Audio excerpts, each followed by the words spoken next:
Hamlet observes to Horatio that there are more things in heaven and earth than are dreamt of in our philosophy.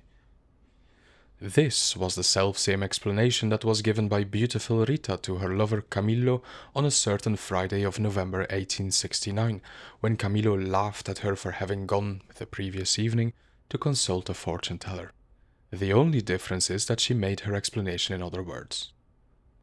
Laugh, laugh, that's just like you men. You don't believe in anything. Well, let me tell you, I went there and she guessed the reason for my coming before I ever spoke a word. Scarcely had she begun to lay out the cards when she said to me, "The lady likes a certain person."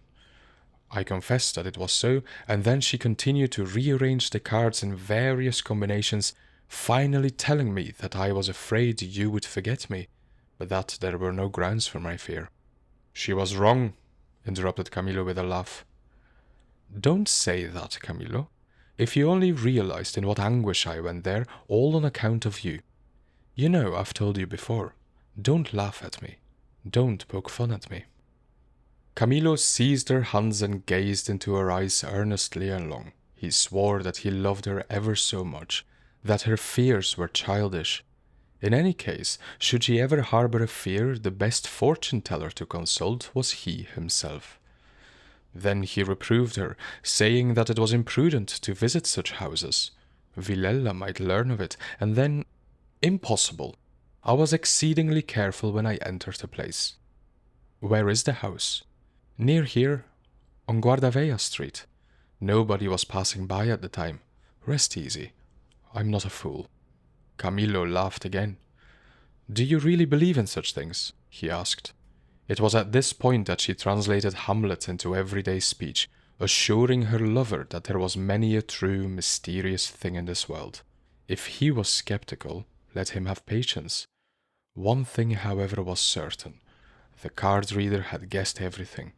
What more could he desire? The best proof was that at this moment she was at ease and content. He was about to speak, but he restrained himself. He did not wish to destroy her illusions. He, too, when a child and even later, had been superstitious, filled with an arsenal of beliefs which his mother had instilled and which had disappeared by the time he reached 20. The day on which he rid himself of all this parasitic vegetation, leaving behind only the trunk of religion, he wrapped his superstition and his religion, which had both been inculcated by his mother, in the same doubt and soon arrived at a single, total negation. Camillo believed in nothing. Why, he could not have answered. He had not a solitary reason. He was content simply to deny everything. But I express myself ill, for to deny is in a sense to affirm, and he did not formulate his unbelief. Before the great mystery he simply shrugged his shoulders and went on. The lovers parted in good spirits, he more happy than she. Rita was sure that she was loved, but Camillo was not only sure that she loved him, but saw how she trembled for him and even took risks, running to fortune-tellers. However much he had reproved her for this, he could not help feeling flattered by it. Their secret meeting place was in the old Barbonos Street at the home of a woman that came from Rita's province. Rita went off through Manguera Street in the direction of Botafogo, where she resided. Camillo entered Guardavea Street, keeping his eye open as he passed for the home of the card reader. Villela, Camillo, and Rita. 3 names, 1 adventure, and no explanation of how it all began. Let us proceed to explain. The first 2 were friends since earliest childhood. Villela had entered a magistracy. Camillo found employment with the government, against the will of his father, who desired him to embrace the medical profession. But his father had died, and Camillo preferred to be nothing at all, until his mother had procured him a departmental position. At the beginning of the year 1869, Villela returned from the interior where he had married a silly beauty. He abandoned the magistracy and came hither to open a lawyer's office. Camillo had secured a house for him near Botafogo and had welcomed him home. "Is this the gentleman?" exclaimed Rita, offering Camillo her hand. "You can't imagine how highly my husband thinks of you. He was always talking about you." Camillo and Villela looked at each other tenderly. They were true friends. Afterwards, Camillo confessed to himself that Villela's wife did not at all belie the enthusiastic letters her husband had written to him.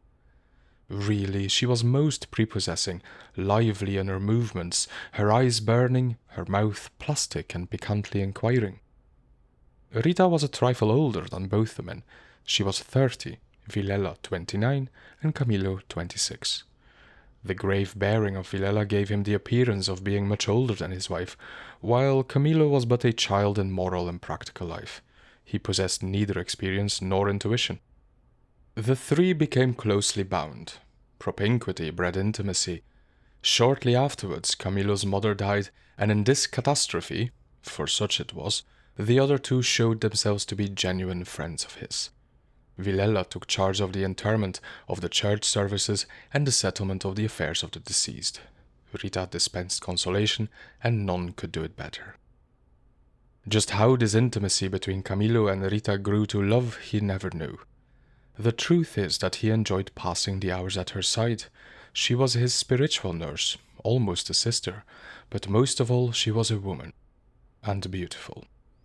The aroma of femininity, this is what he yearned for in her and about her, seeking to incorporate it into himself. They read the same books. They went together to the theatre or for walks. He taught her cards and chess, and they played of nights, she badly, he to make himself agreeable, but little less badly. Thus much as far as external things are concerned. And now came personal intimacies. The timorous eyes of Rita that so often sought his own, consulting them before they questioned those of her own husband. The touches of cold hands and unwanted communion. On one of his birthdays he received from Villela a costly cane, and from Rita a hastily penciled ordinary note expressing good wishes. It was then that he learned to read within his own heart. He could not tear his eyes away from the missive. Commonplace words, it is true, but there are sublime commonplaces, or at least delightful ones. The old chaise in which for the first time you rode with your beloved, snuggled together, is as good as the chariot of Apollo. Such is man, and such are the circumstances that surround him. Camillo sincerely wished to flee the situation, but it was already beyond his power. Rita, like a serpent, was charming him, winding her coils about him. She was crushing his bones, darting her venomous fangs into his lips. He was helpless, overcome. Vexation, fear, remorse, desire, all this he felt in a strange confusion. But the battle was short and the victory deliriously intoxicating. Farewell, all scruple. The shoe now fitted snugly enough upon the foot, and there they were both, launched upon the high road, arm in arm, joyfully treading the grass and the gravel, without suffering anything more than lonesomeness when they were away from each other. As to Villela, his confidence in his wife and his esteem for his friend continued the same as before. One day, however, Camillo received an anonymous letter, which called him immoral and perfidious, and warned him that his adventure was known to all. Camillo took fright, and in order to ward off suspicion, began to make his visits to Villela's house more rare. The latter asked him the reason for his prolonged absence. Camillo answered that the cause was a youthful flirtation. Simplicity evolved into cunning.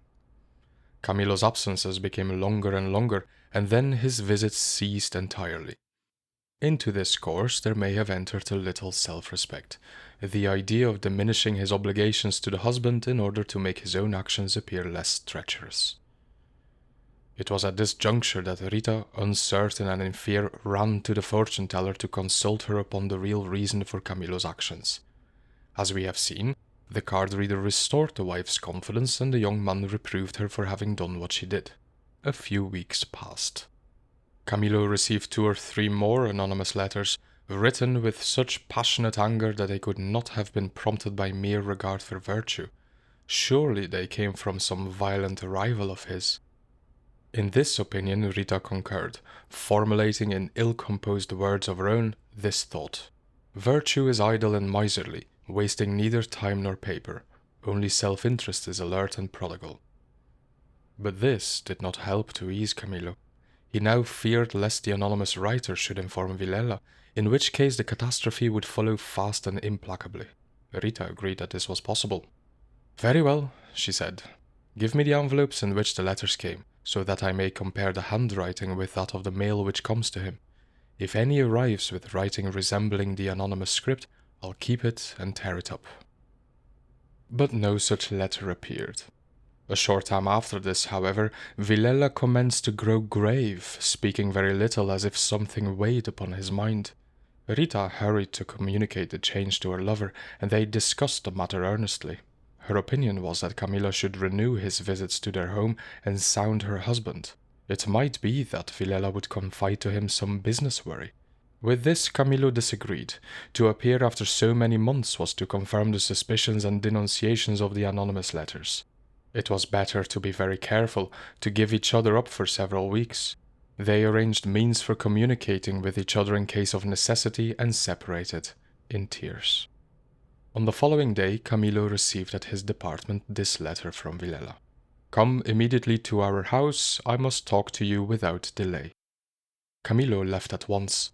As he reached the street, it occurred to him that it would have been much more natural for Villela to have called him to his office. Why to his house? All this betokened a very urgent matter. Moreover, whether it was reality or illusion, it seemed to Camillo that the letter was written in a trembling hand. He sought to establish a connection between all these things and the news Rita had brought him the night before. "Come immediately to our house. I must talk to you without delay," he repeated, his eyes staring at the note. In his mind's eye he beheld the climax of a drama. Rita cowed, weeping, Villela indignant, seizing his pen and dashing off the letter, certain that he, Camillo, would answer in person and waiting to kill him as he entered. Camillo shuddered with terror, then he smiled weakly. In any event, the idea of drawing back was repugnant to him. So he continued on his way. As he walked, it occurred to him to step into his rooms. He might find there a message from Rita explaining everything. But he found nothing. Nobody. He returned to the street, and the thought that they had been discovered grew every moment more convincing. Yes, the author of the previous anonymous communications must have denounced him to the husband. Perhaps by now Villela knew all. The very suspension of his calls without any apparent reason, with the flimsiest of pretexts, would confirm everything else. Camillo walked hastily along, agitated, nervous. He did not read the letter again, but the words hovered persistently before his eyes. Or else, which was even worse, they seemed to be murmured into his ears by the voice of Villela himself. "Come immediately to our house. I must talk to you without delay." Spoken thus by the voice of the other, they seemed pregnant with mystery and menace. Come immediately. Why? It was now nearly 1 o'clock. Camillo's agitation waxed greater with each passing moment. So clearly did he imagine what was about to take place that he began to believe it a reality, to see it before his very eyes. Yes, without a doubt, he was afraid. He even considered arming himself, thinking that if nothing should happen, he would lose nothing by this useful precaution. But at once he rejected the idea, angry with himself, and hastened his steps towards Carioca Square, there to take a tilbury. He arrived, entered, and ordered the driver to be off at full speed. The sooner the better, he thought. I can't stand this uncertainty. But the very sound of the horse's clattering hoofs increased his agitation. Time was flying, and he would be face to face with danger soon enough. When they had come almost to the end of Guardavea Street, the tilbury had to come to a stop. The thoroughfare was blocked by a coach that had broken down. Camillo surveyed the obstruction and decided to wait. After 5 minutes had gone by, he noticed that there at his left, at the very foot of the tilbury, was the fortune-teller's house, the very same as Rita had once consulted. Never, as at this moment, had he so desired to believe in card-reading. He looked closer, saw that the windows were closed, while all the others on the street were opened, filled with folks curious to see what was the matter. It looked for all the world like the dwelling of indifferent fate. Camillo leaned back in his seat so as to shut all this from view. His excitement was intense, extraordinary, and from the deep hidden recesses of his mind there began to emerge spectres of early childhood, old beliefs, banished superstitions. The coachman proposed another route. He shook his head and said that he would wait. He leaned forward to get a better look at the card reader's house. Then he made a gesture of self-ridicule. It had entered his mind to consult the fortune-teller, who seemed to be hovering over him, far, far above, with vast ash-colored wings. She disappeared, reappeared, and then her image was lost. Then, in a few moments, the ash-colored wings stirred again, nearer, flying about him in narrowing circles. In the street, men were shouting, dragging away the coach. "There! Now! Push! That's it! Now!" In a short while the obstruction was removed. Camillo closed his eyes, trying to think of other things, but the voice of Rita's husband whispered into his ears the words of the letter. "Come immediately." And he could behold the anguish of the drama. He trembled. The house seemed to look right at him. His feet instinctively moved as if to leave the carriage and go in. Camillo found himself before a long, opaque veil. He thought rapidly of the inexplicability of so many things. The voice of his mother was repeating to him a host of extraordinary happenings, and the very sentence of the Prince of Denmark kept echoing within him. There are more things in heaven and earth, Horatio, than are dreamt of in our philosophy. What could he lose by it if... He jumped out to the pavement just before the fortune-teller's door. He told the driver to wait for him, and hastened into the entry, ascending the stairs. There was little light. The stairs were worn away from the many feet that had sought them. The banister was smooth and sticky, but he saw and felt nothing. He stumbled up the stairs and knocked. Nobody appearing, he was about to go down, but it was too late now. Curiosity was whipping his blood, and his heart beat with violent throbs. He turned back to the door and knocked, once, twice, 3 times. He beheld a woman. It was the card reader. Camillo said that he had come to consult her, and she bade him enter. Thence they climbed to the attic by a staircase even worse than the first, and buried in deeper gloom. At the top there was a garret, ill-lighted by a small window. Old furniture, somber walls, and an air of poverty augmented rather than destroyed the prestige of the occupant. The fortune-teller told him to be seated before the table, and she sat down on the opposite side with her back to the window, so that whatever little light came from without fell full upon Camillo's face. She opened a drawer and took out a pack of worn, filthy cards. While she rapidly shuffled them, she peered at him closely, not so much with a direct gaze as from under her eyes. She was a woman of 40, Italian, thin and swarthy, with large, sharp, cunning eyes. She placed 3 cards upon the table and said, "Let us first see what has brought you here. The gentleman has just received a severe shock and is in great fear." Camillo, astonished, nodded affirmatively. "And he wishes to know," she continued, "whether anything will happen to him or not." "To me and to her," he explained excitedly.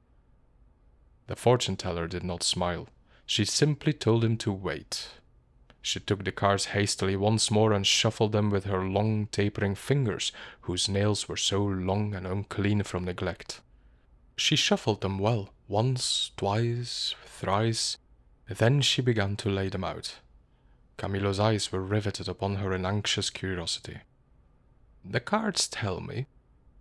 Camillo leaned forward to drink in her words one by one. Then she told him to fear nothing. Nothing would happen to him or to the other.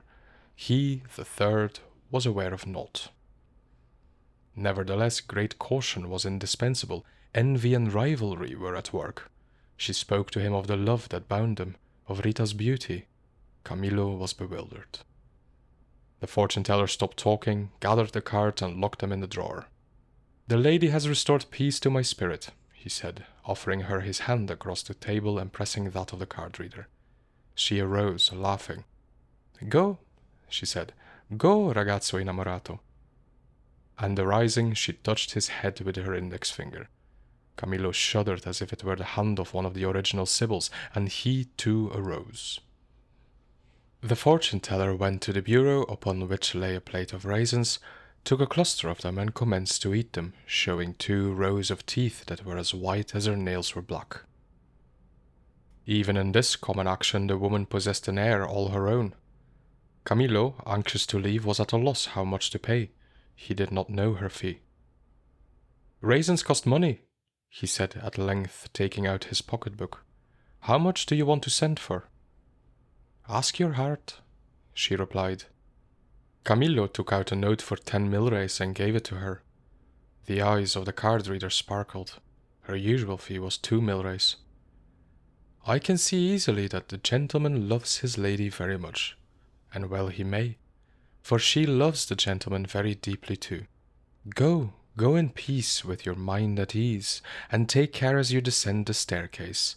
It's dark. Don't forget your hat." The fortune-teller had already placed the note in her pocket and accompanied him down the stairs, chatting rather gaily. At the bottom of the first flight, Camillo bid her goodbye and ran down the stairs that led to the street, while the card reader, rejoicing in her large fee, turned back to the garret humming a barcarolle. Camillo found the tilbury waiting for him. The street was now clear. He entered and the driver whipped his horse into a fast trot. To Camillo, everything had now changed for the better, and his affairs assumed a brighter aspect. The sky was clear, and the faces of the people he passed were all so merry. He even began to laugh at his fears, which he now saw were puerile. He recalled the language of Vilela's letter, and perceived at once that it was most friendly and familiar. How in the world had he ever been able to read any threat of danger into those words? He suddenly realized that they were urgent, however, and that he had done ill to delay so long. It might be some very serious business affair. "Faster! Faster!" he cried to the driver, and he began to think of a plausible explanation of his delay. He even contemplated taking advantage of this incident to re-establish his former intimacy in Vilela's household. Together with his plans there kept echoing in his soul the words of the fortune-teller. In truth, she had guessed the object of his visit, his own state of mind, and the existence of a third. Why, then, wasn't it reasonable to suppose that she had guessed the rest correctly too? For the unknown present is the same as the future, and thus, slowly and persistently, the young man's childhood superstitions attained the upper hand, and the mystery clutched him in its iron claws. At times he was ready to burst into laughter, and with a certain vexation he did laugh at himself. But the woman, the cards, her dry, reassuring words, and her goodbye, "Go, go, ragazzo innamorato," and finally that farewell barcarolle, so lively and gracious, such were the new elements which, together with the old, formed within him a new and abiding faith. The truth is that his heart was happy and impatient, recalling the happy hours of the past and anticipating those yet to come. As he passed through Gloria Street, Camillo gazed across the sea, far across where the waters and heaven meet in endless embrace, and the sight gave him a sensation of the future, long, long and infinite. From here it was but a moment's drive to Vilela's home. He stepped out, thrust the iron garden gate open, and entered. The house was silent. He ran up the 6 stone steps, and scarcely had he had time to knock when the door opened and Vilela loomed before him. "Pardon my delay. It was impossible to come sooner. What is the matter?" Vilela made no reply. His features were distorted. He beckoned Camillo to step within. As he entered, Camillo could not repress a cry of horror. There upon the sofa lay Rita, dead in a pool of blood. Vilela seized the lover by the throat, and with 2 bullets stretched him dead upon the floor.